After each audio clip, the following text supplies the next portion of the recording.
Good morning friends, welcome to Paudhar online classes. देखो, अपना पिछली जो क्लास थी उसमें अपने ये कोशिकांग चल रहे हैं कि यूकेरियोटिक कोशिका के अंदर जिसमें अपन ने केंद्रक की संरचना और उसके कार्य बताए थे। और आज जो अपना नेक्स्ट कोशिकांग है वो है माइटोकॉन्ड्रिया। माइटोकॉन्ड्रिया,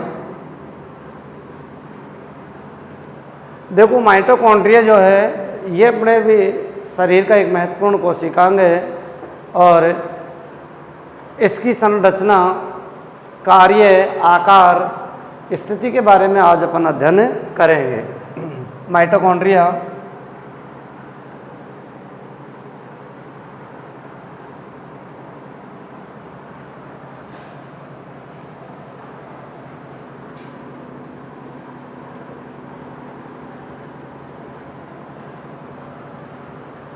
देखो, माइटोकॉन्ड्रिया एक ग्रीक शब्द है।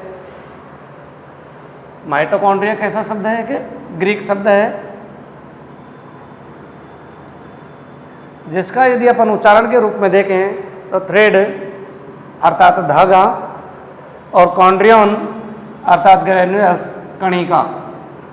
माइटोकॉन्ड्रिया जो होती हैं उसका सामान्य अर्थ में यदि अपन अर्थ लें, ग्रीक भाषा का एक शब्द है माइटोकॉन्ड्रिया, जिसका सामान्य हिंदी में यदि अपन अर्थ करें तो उसका होता है धागे जैसी संरचना था, कणिका जैसी जो सदृश संरचना होती है वो कहलाता है माइटोकॉन्ड्रिया। अब माइटोकॉन्ड्रिया का ये अपन ने दो शब्दों के, माइटो थ्रेड अर्थात धागा, कॉन्ड्रियन अर्थात ग्रैन्युल्स कणिका, अर्थात धागा जैसी कणिकानुमा संरचना जो होती हैं वो कहलाती हैं माइटोकॉन्ड्रिया। अब माइटोकॉन्ड्रिया प्रत्येक यूकेरियोटिक कोशिका में इनकी संख्या कोशिका के आकार और कार्य प्रकृति के आधार पर इनकी संख्या और संरचना, स्थिति अलग अलग प्रकार से होती है, क्योंकि प्रत्येक कोशिका में मनुष्य की आरबीसी को छोड़ के बाकी सभी यूकेरियोटिक कोशिकाओं में माइटोकॉन्ड्रिया पाई जाती हैं। अब माइटोकॉन्ड्रिया इनकी जो संख्या होती है वो 1 से लेके 1 लाख तक एक कोशिका में पाई जाती हैं, क्योंकि इनकी संख्या और स्थिति उस कोशिका के कार्य और प्रकृति पर डिपेंड करती है कि यदि कोशिका को ज़्यादा कार्य करना पड़ा है, क्योंकि माइटोकॉन्ड्रिया जो है इसमें ऊर्जा संग्रहित होती है और ये ऊर्जा को संग्रहित करने के कारण माइटोकॉन्ड्रिया को पावर हाउस के नाम से भी जाना जाता है, कोशिका का शक्ति गृह के नाम से भी, कोशिका का शक्ति गृह या पावर हाउस।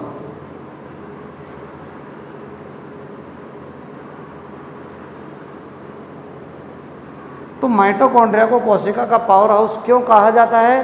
क्योंकि माइटोकॉन्ड्रिया में भोजन के ऑक्सीकरण और शोषण के बाद जो ऊर्जा संग्रहित होती है, ऊर्जा होने के कारण माइटोकॉन्ड्रिया को पावर हाउस के नाम से, शक्ति गृह के नाम से जाना जाता है, क्योंकि इसमें कार्यों को करने के लिए, जो शरीर को या कोशिकाओं को कार्य करने के लिए जो ऊर्जा की आवश्यकता होती है वो ऊर्जा माइटोकॉन्ड्रिया में संग्रहित होती है। और ये जो ऊर्जा है वो कोशिका में एटीपी के रूप में, एटीपी एडिनोसिन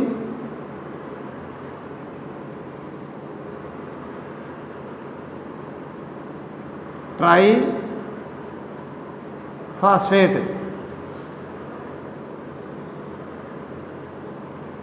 तो कोशिका में ऊर्जा संग्रहित करने का कार्य करता है, इसलिए इसको बोलते हैं कोशिका का पावर हाउस।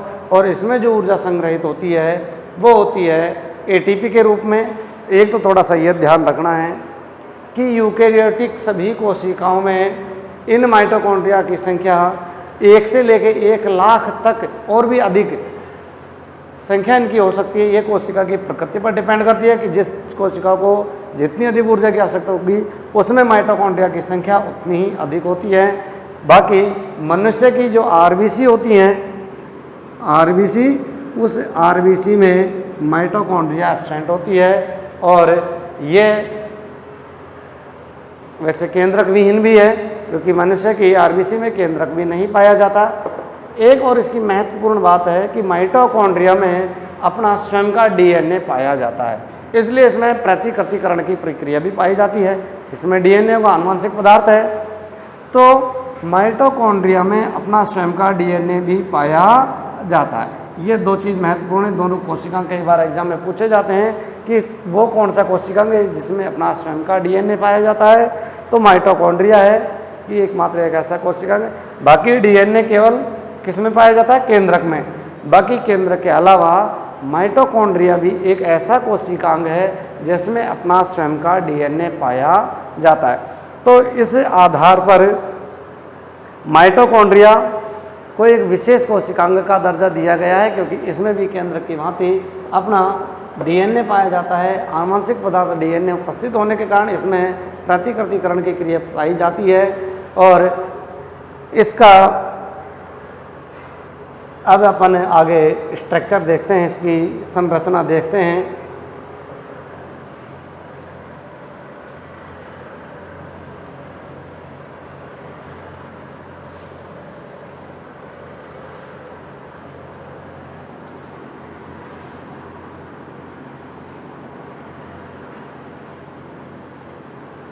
माइटोकॉन्ड्रिया की परासंरचना।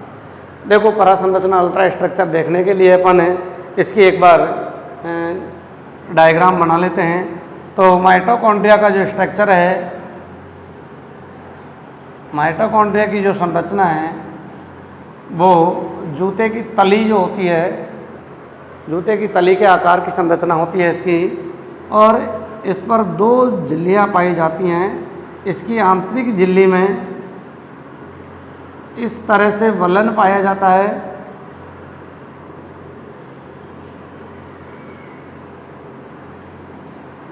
इन वलनों को बोलते हैं क्रस्टी, और इन क्रस्टियों की संख्या जिस कोशिका में अधिक होती है, जिस माइटोकॉन्ड्रिया में अधिक होती है, उसी संख्या के आधार पर ये ऊर्जा का निर्माण करती हैं। तो क्रस्टी की जो संख्या है,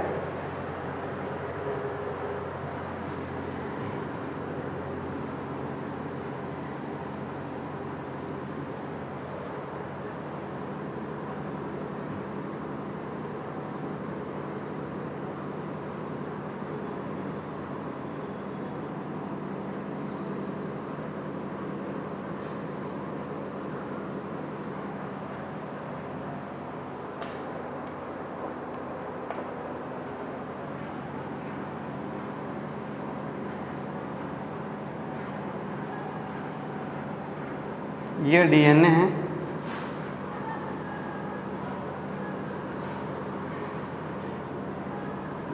ये इसके अंदर जो है मैट्रिक्स है,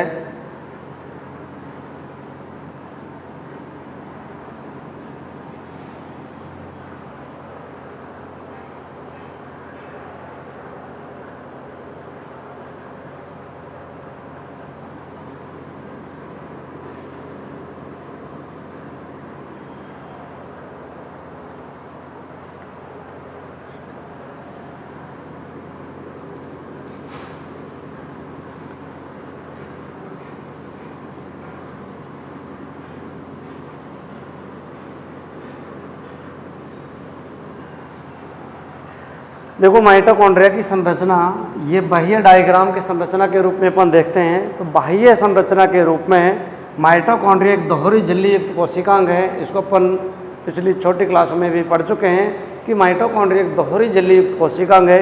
ये इसकी आउटर मेम्ब्रेन है, बाह्य है।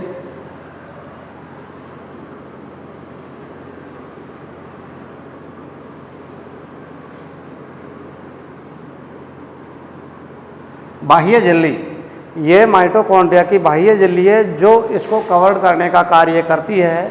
और अंतः झिल्ली में अंगुली नुमा एक उभा प्रवर्ध पाए जाते हैं। ये इस तरह से एक घूमी हुई कुंडलित संरचना के रूप में ये एक झिल्ली का कार्य भी करती है और इस तरह से उभार नुमा अंगुली नुमा प्रवर्ध पाए जाते हैं। इनको बोलते हैं अंगुली नुमा उभार। और ये झिल्ली जो है ये कहलाती है कृष्टि। इसकी आंतरिक झिल्ली जिसमें अंगुली नुमा प्रवर्ध पाए जाते हैं और ये प्रवर्ध जो होते हैं इनकी संख्या और इनका जो वितरण है वो कोशिका के ऑक्सीकरण, भोजन के ऑक्सीकरण और ऊर्जा निर्माण के कार्य पर डिपेंड करता है। जितनी ज़्यादा इनकी संख्या होगी, जितना ज़्यादा इनमें विलयन होगा, उतनी ज़्यादा ऊर्जा का ये प्रोडक्शन करेंगे, उत्पादन करेंगे। और ये इनके बीच में, इस झिल्ली के बीच में ये जो कहलाता है इंट्रा क्रिस्टियल स्पेस, कृष्टि के बीच में जो गैप पाया जाता है। और इसमें माइटोकॉन्ड्रिया में अपना स्वयं का आनुवंशिक पदार्थ के रूप में यह डीएनए पाया जाता है और ये इसकी दो दोहरी झिल्ली बन जाती हैं। बाहरी झिल्ली इस कोशिकांग के जो आवरण है, मैट्रिक्स है, ये इसमें आउटर मेम्ब्रेन है, ये मैट्रिक्स है, इसमें मैट्रिक्स भरा हुआ होता है कोशिका इसके अंदर। और इसमें जो दो झिल्लियाँ बनती हैं, बाहरी झिल्ली बाहरी आवरण का ढकने का कार्य करती है और अंदर वाली झिल्ली में जो अंगुलीनुमाई प्रवर्ध बनते हैं ये कोशिका में भोजन के ऑक्सीकरण से ऊर्जा उत्पादन प्रोडक्शन का कार्य करते हैं। तो इनकी जो संख्या दो वैसे में पाए जाते हैं, दो ब्लॉक इसके अंदर होते हैं और माइटोकॉन्ड्रिया दो झिल्लियों द्वारा आवृत होती है और इन दोनों झिल्लियों, प्रत्येक झिल्ली 60 से 70 आर्मस्ट्रॉन्ग, ये जो झिल्लियाँ होती हैं ये 60 से 70 आर्मस्ट्रॉन्ग मोटी होती हैं। 60 से 70 आर्मस्ट्रॉन्ग मोटी होती है। तो थोड़ा सा इसकी अल्ट्रा स्ट्रक्चर बाह्य संरचना में अपन जब देखें तो थोड़ा ध्यान रखें कि माइटोकॉन्ड्रिया एक दोहरी झिल्ली कोशिकांग है जिसमें बाहरी जो झिल्ली है आउटर मेम्ब्रेन, ये इस कोशिकांग को बाहर इसके अंदर के जो अंग हैं उनको ढके रखने का कार्य करती है। अंदर की झिल्ली, इसमें अंगुलीनुमा उभार प्रवर्ध पाए जाते हैं और ये अंगुलीनुमा जो प्रवर्ध होते हैं ये कहलाते हैं कृष्टि और इन कृष्टियों का मुख्य कार्य है ऊर्जा का उत्पादन करना। इन दोनों झिल्लियों में ये जो लगभग 60 से 70 आर्मस्ट्रॉन्ग मोटे होती हैं, ये जो आवरण का कार्य करती हैं। और ये अब इसमें अपन देखते हैं इसका रासायनिक संगठन कि माइटोकॉन्ड्रिया में रासायनिक संगठन क्या होता है। तो माइटोकॉन्ड्रिया में प्रोटीन जो है वो 73% पाया जाता है। माइटोकॉन्ड्रिया का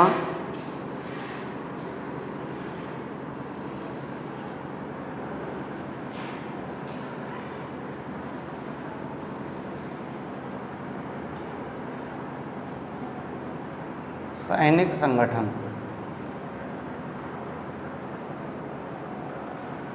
माइटोकॉन्ड्रिया में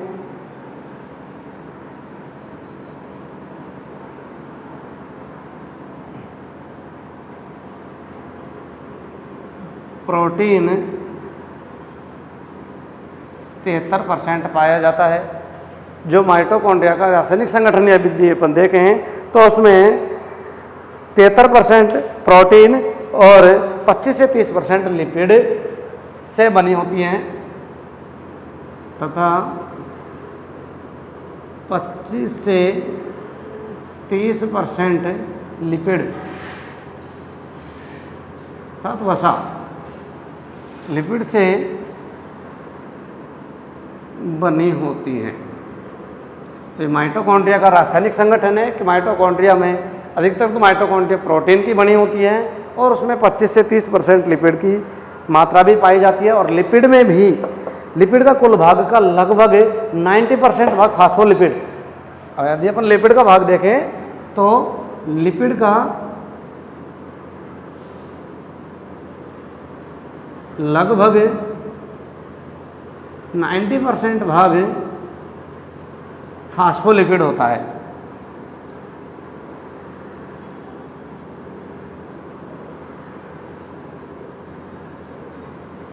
ठीक है, तो रासायनिक संगठन में थोड़ा ध्यान रखें। दो रासायनिक तत्वों से मिलकर बनी होती है। माइटोकॉन्ड्रिया में प्रोटीन 73% और लिपिड्स जो हैं वसा के जो भाग हैं वह 25 से 30%, जिसमें यदि अपन लिपिड का भाग अलग से देखें तो लिपिड में 90% जो भाग है वो फास्फोलिपिड होता है, और इसके अंदर 10% जो भाग है वो कोलेस्ट्रॉल और कैरोटीनॉइड होता है। 10% भाग जो होता है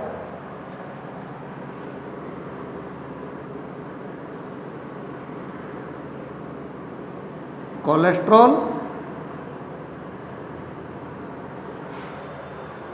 और कैरोटीनॉइड्स।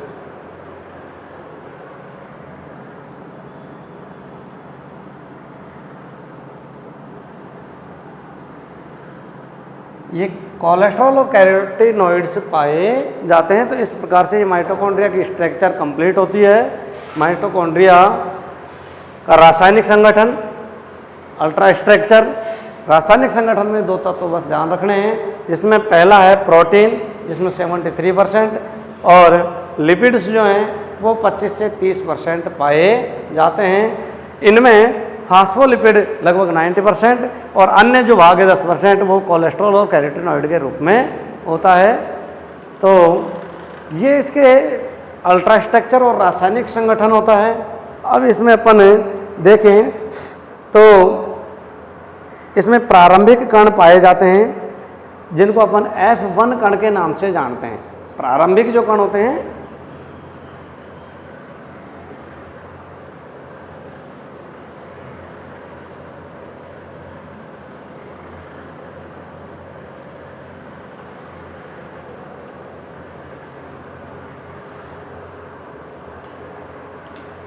कृष्टि की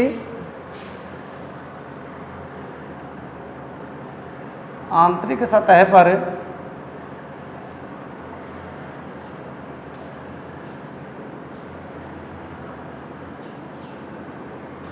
प्रारंभिक कण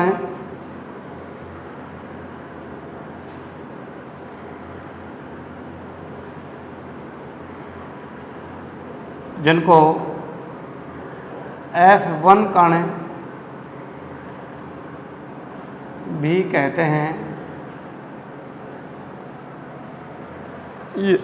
ये इस कृष्टि की आंतरिक सतह पर पाए जाते हैं और ये प्रारंभिक कण या F1 कण के नाम से जाने जाते हैं। और इनका जो मुख्य कार्य होता है वो माइटोकॉन्ड्रिया की यूनिट ऑक्सीसोम होती है। माइटोकॉन्ड्रिया की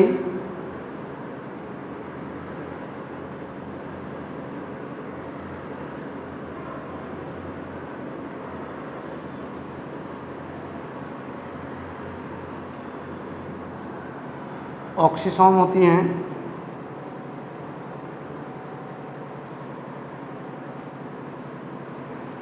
तो इस प्रकार से इस कृष्टि की आंतरिक सतह पर जो F1 कण पाए जाते हैं वो प्रोटीन संश्लेषण और भोजन के ऑक्सीकरण के बाद ऊर्जा को संग्रहित करने का कार्य करते हैं। और इसमें जो ऊर्जा है वो ATP के रूप में पाई जाती है, एडिनोसिन ट्राईफॉस्फेट। इस प्रकार से ये माइटोकॉन्ड्रिया का रासायनिक संगठन होता है। और इसके बाद में माइटोकॉन्ड्रिया के आते हैं कार्य और फंक्शन ऑफ माइटोकॉन्ड्रिया।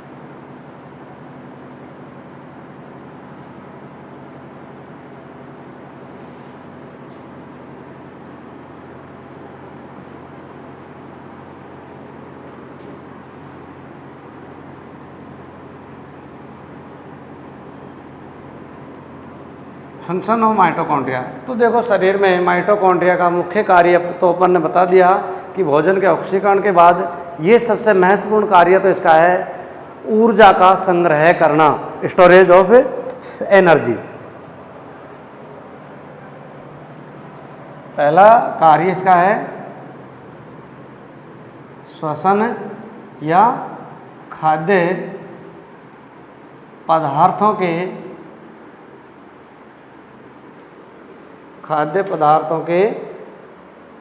का ऑक्सीकरण।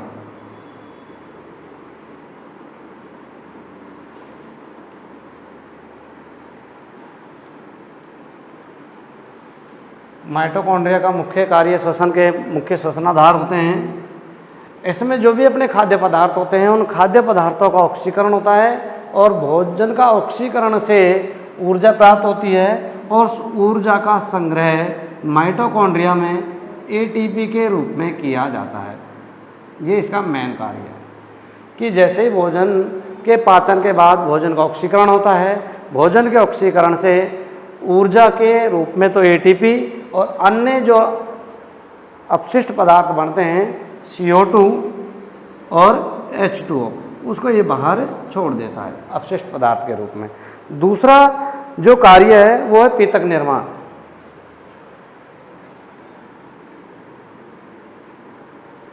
पीतक निर्माण ये भी माइटोकॉन्ड्रिया का मुख्य कार्य है। यौगिक फॉर्मेशन,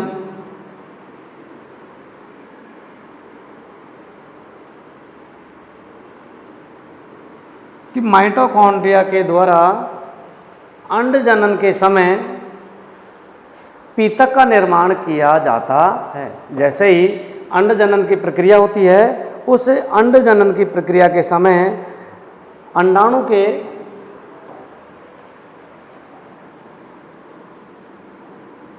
अंड जनन के समय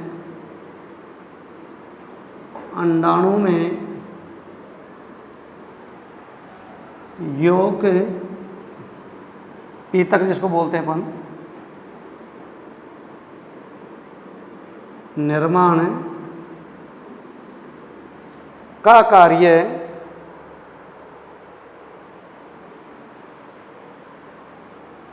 यौगिक निर्माण में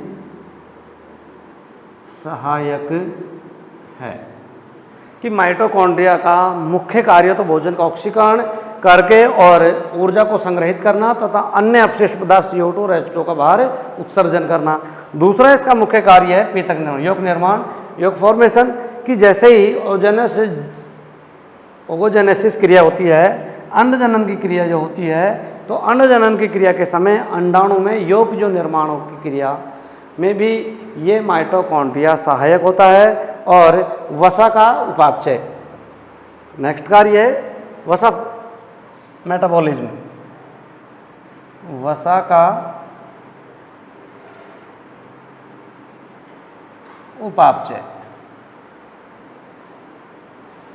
कि माइटोकॉन्ड्रिया के द्वारा लिपिड्स जो होती है, फैट्स जो होती है, उसका उपापचय मेटाबॉलिज्म किया जाता है और उस उपापचय के द्वारा ही ऊर्जा की उत्पत्ति, ऊर्जा का उत्पादन होता है और इसमें वसा संचित भी रहती है।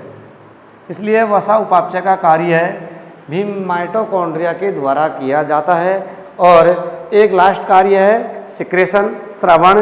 कि माइटोकॉन्ड्रिया के द्वारा जाइमोजन कणिकाओं